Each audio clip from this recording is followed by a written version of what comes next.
Gammachiis? Eessarraa dhufte? Wallagga Lixaa. Wallagga Lixaa. Aanaa isaa? Aanaa Gullisaa. Ganda kam? Ganda Falamtuu dhiila. Ganda Falamtuu? Intaati gammachiisi hojiin kee maal? Makalaakaa. Makalaakaadha. Yoom leenjite? 2017. Haala kamiin? Giddaa jedhaan nu qabanii jiran. Eessarraa si qaban? Naqamtee mana foolii keessa. Fedhii kee malee moo? Haadhaaf abbaa qabdaa? Hin qabu. Haadhas abbaas hin qabdu? Yeroon manaa achi dhufee abbaan hin qabu. Haadha hin qabu. Abbaan kiyya immoo erga na dhufee dhufe. Okay, erga leenjitee hagam? Amma kun waggaa tokko fidaan. Waggaa tokko? Ahaa. Waggaadhaasitti abbaan kee du'e? Haati kee immoo isaa achitti duute? Isheen yeroo xinnummaati kan irraa du'e. Intaati erga abbaan kee du'e awwaalcha abbaa keetti hidhatte? Dhaqee nagarre. Maaliif?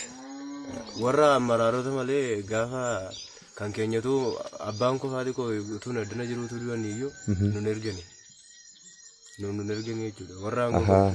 Maatiin kee yoo dhumes waan barbaades yoo ta'e hiree ittiin argitee maatii keessan awwaallattan yookaan immoo maatii keessa ittiin dubbistan hin argattan jechuudha. Sababa maalirraa ka'ee tettee yaaddaati? Kana naa galuudde. Yoo galees hin dhufu jedhanii ta'e hin beekne malee gaafa ni dadhabne. Gaafattee? Abbaan koo du'eera dhaqeen awwaalcha isaa arga jedhee gaafan gaafadde bakka takka hojjedhu ta'e jammaraa ta'a galee. Turtii keetti ilaalama malee akka hojii baatee hin deemtu. Siin jedhu waraana bilisummaa Oromoo beektaati kaleessa? Kanaan dura nan beekna. Akkamiin beekta? Inni dhufu biyya keenya dhufu safara keenya dhufanii hin taa'u. Tabba wayii jiraan keenya xiqqoo gara katamaatti siqaa. Tabba wayii jira achirra dhufanii hin taa'u. Yeroo isaan daandii darban illee nan arga. Akkasii hin taate.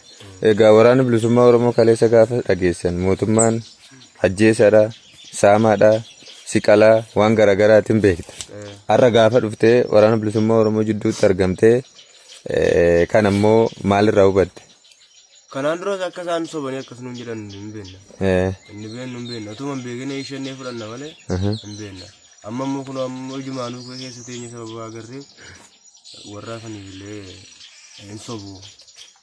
Kottaa jechuun ni barbaanna. Mee gammachiisu asi gaafadha. Guyyaa muudannoo lola gaafa sanii akkamiin booji'amte? Nuti arbaabattanii tokko saara seenee mishiggii qabnee taa'aadha. Arbaabattanii amma ajjeesanii amma harkaan qabanii amma kurkursanii baarzaafeetti naqanii ispaaltii irraan immoo fiingii afuufaa nutti galanii jechuudha. Gaafa isaan fiingii afuufaa nutti galanii diishkaa dabalaashaa tokko jiraasa fuudhanii ba'an maraaronni jechuudha. Utuu nuti arginu utuu nuti mishiggii keessa dhufa inni bukkee ga'anii harka kennu jedhanii sinin ajjeefnu harka kennaa fagaaraadha keessanii gaafa isaan nun jedhan takka fiinnee deebinee acha rukutamee inni ba'ee inni du'e nu warri jirru immoo harka kennee hamne jechuudha. Mee nama meeqa sin baay'inni keessa? Nama 120. Nama 120 keessa gammachiisu nama meeqatti nafeettee yaadda? Biyaansa akka yaadutti bakka nama 50 kana caalmi hin ta'u namni fayyaa ba'e. Namni lubbuudhaan ba'e jechuudha. Namni lubbuudhaan ba'e. Makalaakaa nama 120 keessa jechuudha. Hin taate. Ayyee mee warroota argitee hiree akka keessanii dirqamaanis haa ta'u fedhiidhaanis haa ta'u mooraa diinaa keessa Oromiyaa keessa bobba'anii Oromiyaa keessa faannoon hin jirtu Tigireen hin jiru qaamni garaagaraa Oromoo ajjeesu hin jiru. Warra Oromiyaa keessatti akkasitti dirqama addaa fudhatee zambiilii uummataa sakatta'uu haadha Oromoo irra sabbata hiikee ajjeesu waan garaagaraa godhu kana dhaamsa akkamii qabduuf? Isaaniif dhaamuu barbaadu hagalanii jechuudha. Amma kunoo nuti harka keessan jirra. Harki keessan bal'aadha. Isaanis warri jiran galanii akka tokko taanee gara keessanitti isaanis deebi'anii tokkummaadhaan jiraan nu barbaada jechuudha. Isaanis hagalanii. Harki waraana adda bilisummaa Oromoo bal'aadha. Akki jedhan sun sobaa akka argine kana jechuu barbaada.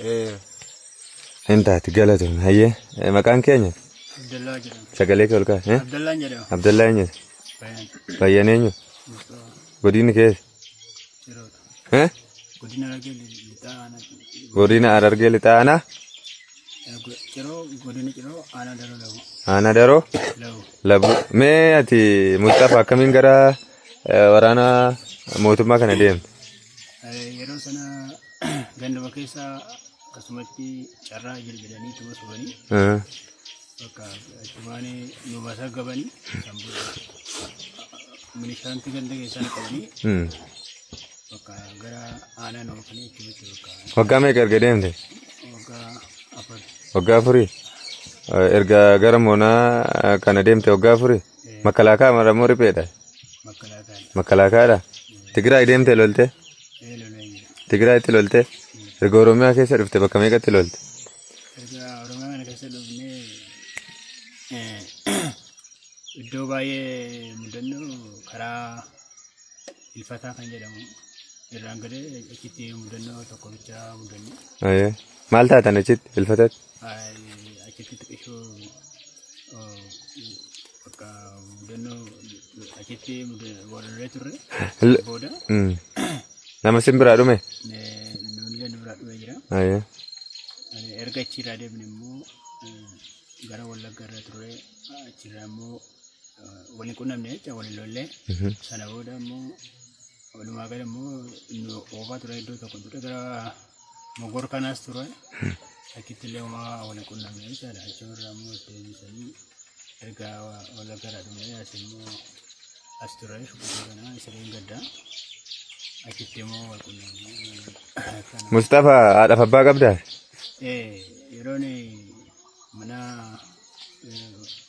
waraanaa kanatti galu abbaa qaba ture. Abbaan koo hin du'e baruma kana keessa. Bara kana keessa du'e? Dhadheerta abbaa kee awwaalte? Hin awwaallanne. Maaliif? Ayyama naa kana jedheen gaafachaa ture. Achumaan ayyama bakka eessii jedhanii achumaan callisanii dhiisanii jecha kanadha. Abbaa koo dhaqee awwaalcha abbaa koo erga maatii koo erga du'e dhaqee ilaaladhaa abbaan koo du'e ayyama naa godhaa jedheen kadhachaa ture inni dhorkatanii eessii jedhanii tuma dhiisanii achumaan callisanii jechaadha. Intaati Mustafa akkamiin booji'amte? Ani yeroo sana achuma mana barumsaa keessa ture. Isin isa wajjin tokko? Cibraa tokko isin isa wajjin? Isa wajjin tokko. Hoggansi keessan tokko? Hoggansi keenya tokko miti. Isin immoo addaa? Isin immoo nama meeqa? Keenya nama 40dha. Nama 40 kophaa jirtu? Ajajaan keessan eenyudha? Tasfaayee jedhama. Akkamittiin booji'amtamme? Yeroo sana mishigii qaban yeroo mishigii keessa taa ture. Achumaan immoo toksiin tokkaa ture. Achumaan immoo warri diishqaa gara duubatti ba'e yeroo hanga inni kun ba'u kaayinaan jedhanii achuma turre immoo isaan warri uummata riphee lolaa kanaa fi milishoota seene nuti gara sana warra gadi dhukaasaa jiru seene warra uummata adda waraana adda bilisummaa uummata Oromoodha isaanidha.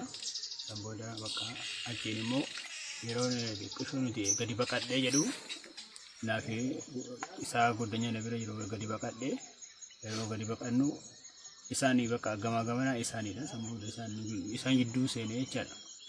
Sammuudha bakka harka koo kan nadee sumaanii bakka inni kan na bira jiru hin du'e. Inni si bira jiru hin du'e? Ati harka kee kennattee baraarte? Intaa Mustafa erga gara waraana bilisummaa Oromootiin booji'amtee dhufte waraanni bilisummaa Oromoo qabiinsa akkamii sii godhe rakkoo akkamii immoo sirraan ga'e? Erga booji'amee dhufe rakkoon tokko kanarra ga'een jiru dhaameen ture. Miilikoo itti naa godhanii. Eessa faasi yaalan eessa dhaamte? Miilakoo. Iddoo kam? Yaalamtee jirtaa? Yaala sii kennanii? Yaala naa kennanii. Kana rakkoo tokko hin jiru. Rakkoon narra ga'ee hin jiru jechaadha. Intaati. Mee warroota akka kee moonaa san keessatti hafe dhaamsa akkamii dhaamtaaf?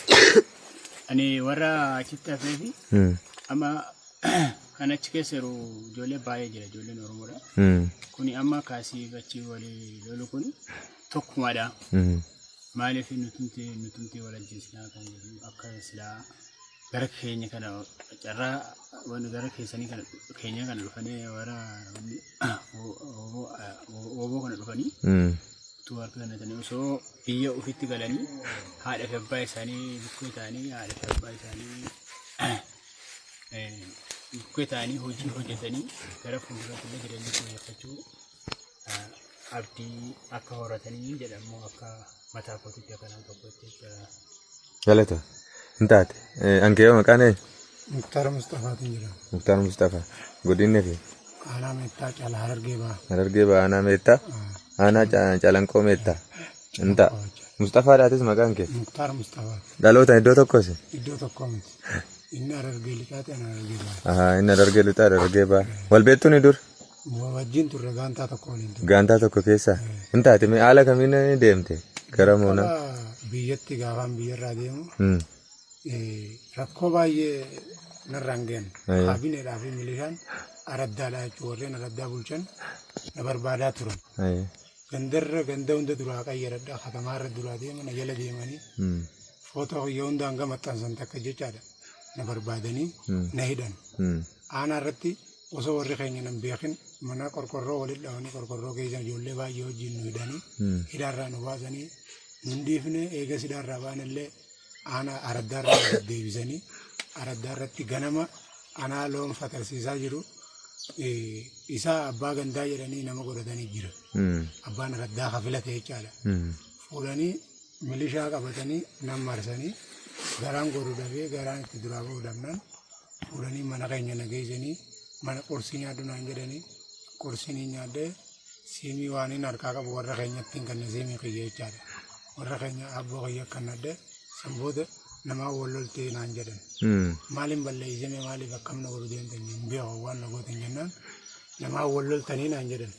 Kana fuudhanii mana barnootaa nu geessan. Gisee mana barnootaa nu geessan ijoollee walitti qabanii jechi jiru jira. Ijoollee sanii wajjin fuudhanii milishaan achi baay'ee jira. Fuudhanii aanaarra nu baasan. Konkolaansiidhaan. Aanaan nu geessanii aanaarraa fuudhanii ijoollee baay'ee achi walitti qaban. Haffananii jechaadha. Kanam tokko bakka kanaa deemtaa kan warraaf gabaa ba'ee gala deemu karaa irratti eeganii guyyaa gabaadha. Xarnafanii makiina galchan makiinaadhaan bakka tokko waliin addaraasha wayii jira achi waliin nu qabanii masalxanyaan nu galchan. Masalxanyaarraa gaafa baanu Affaar gallee Affaar irratti ijoolleen lammii Itoophiyaa ta'uu jedhamtu Oromiyaan guutuun namni Oromoodhaa hundi achitti kan dhume jechaadha. Affaar irratti dhume namni baay'een. Tigraay loltee jechuudha. Tigraay fuudhanii. Waggaa meeqa erga makalaakaa taate? Waggaa 4. Waggaa 4. Waggaa 4 achirraa fuudhanii asin nu deebisanii Amboo fi Wallaggaarra nu buusanii nuti warra boodarra ijoolleedhaaf reeshinaa fi kana deddeebisuun jedhanii nama 40. Nama 40 sanuu nama 40 geenyu ijoolleen milmiliin nu dhuftee 40. Warri isaan kun warra haaraadha? Isaan warra haaraadha. Warra nama meeqati isaan? Isaan warra nama 80. Warra nama 80 isin gurre? Reejimentii jedhaman isaan. Nama 120 jechuudha. Hin taate Mustafaa? Kana fuudhanii osoonii fi nuti waa tokko lola kana isinii wajjin wal loluun biyya tokko keessa taanee haadhoon kiyyaa fi haadhoon nama tokko nuti wal ajjeefne isaan wal boochisuurra nuti lola kanaa kana kan dhufneef makalaaqaan daangaa fi daangaarra lola malee kililii keessa deebi'ee lammii fi lammii waliin hin fitu loluma akkam keessa nu fidee jennee nutu asii rakkachaa jirra. Kana kunoo shuggutee bakka jedhamu kanatti nama baay'ee miti nuti. Nama 40 isaan kunillee nama 80 dhufanii nu wajjin ichi galanii akkuma isin dhuftaniin gara hundaanuu isin nutti gaafa naannoitan ammaraaronni warri ammaraariidhaa dishqaa wajjin deeman. Warra ajajoon hin badan isaan. Ajajoonni dishqaa fudhatanii ba'an. Isin kaasee waliin deemnaa nuun hin jenne achi nu dhiisanii ba'an isaan hundi. Eega isin nun naannoitan. Isaan garuu akka nuti achitti duunu nu murteessanii deeman of baasuudhaaf jechaadha. Waaqni kun garuu hundaa'uu ni arga waan namni yaadu keessatti achitti baarzaafii wayii jira baarzaafii keessatti ijoollee keessan jalaa dhokannee eega ijoolleen keessan warri tokkosaa dhufu jiru nu bira darban warra duubaatti harka kannanne jechaadha. Isin harka dhufnee hawwanniin nama ijoollee biyya jirtuuf dhaamu hanganaa ibidda kana keessan galii wanti niin dhaamu akkuma fedheewu ta'u wataaddaraa waan fedheewu galee Oromoo dhiiga Oromoo kan baafne dhiiga Oromoo ajjeesanii jiraachuun amma duraatu kan amma duraatu nu ga'e. Kanaan boodarra namichi hidhatee Oromoo waraana jedhe waaqni lafaa fi waaqni isaa waraanu kana booda isa kanaan dhaammadhan. Mee erga harka kennatte Mustafaa wanti sirra ga'ee jira karaa waraana bilisummaa Oromoo. Harka kannadhe harkatti ol qabadde ijoolleen na fuudhanii masaaraa narraa fuudhanii waliin dhufne waan nyaatan afaanitti afaan qabatan tagaraa keessa kujisan malee harkaa qaban biddeeni tokko ta'u nama 10 meeqa waliin nyaanna jaalala qabanii akka garuu achitti nu sabaa nu godhanii nu himanitti isin Ayilaandii isin irra duwida keessan irratti isin beeysanii yoo isin harka kannattanillee duun keessanii nafuu nuun jedhan sabsabaa irratti jechaadha. Akkuma nuti addisii gaafa dhufnu kana nutti himan. Akkan nuti isinitti harkaan kannanne akkuma duunee dhumnu jechaadha. Yoo isinitti harka kannattan aayilaandii duudaa keessan irratti isin beeksanii jamalii keessan isinirraa muranii afaanitti isin nyaachisanii nuun jedhan kanaan nu amansiisanii jechaadha. Mee Mustafaa ajajaan keessan eenyu? Ajajaan keenya Tasfaayee jedhama. Nama 40 ajajaa. Inni mishigii keessan nu dhiisee bahe nu biraati. Bade. Ankee yoo gurree ankeessan yoo gurree eenyudha? Ajajaan keenya Tamasgeenedha. Innis Amaaraadha. Waan tokko ijoolleetti namni jechuudha. Gaafuma huneetaa isaa argeedhu diishkaa fudhatee badee jechuudha. Tu ijoolleedhaan bahan. Keessaa bade? Keessaa bade diishkaa fudhatee. Ankeessanitti irra dhume? Kan keenya kan irra dhume ijoolleen. Hin taate. Ati immoo maqaan kee eenyu eessarraa dhufte? Shallamaadha. Shallamaadha. Eessarraa dhufte? Baakko.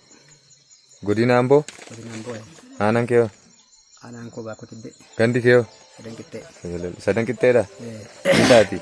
Mee ati haala kamiin gara loltuu riphee mootummaa taate?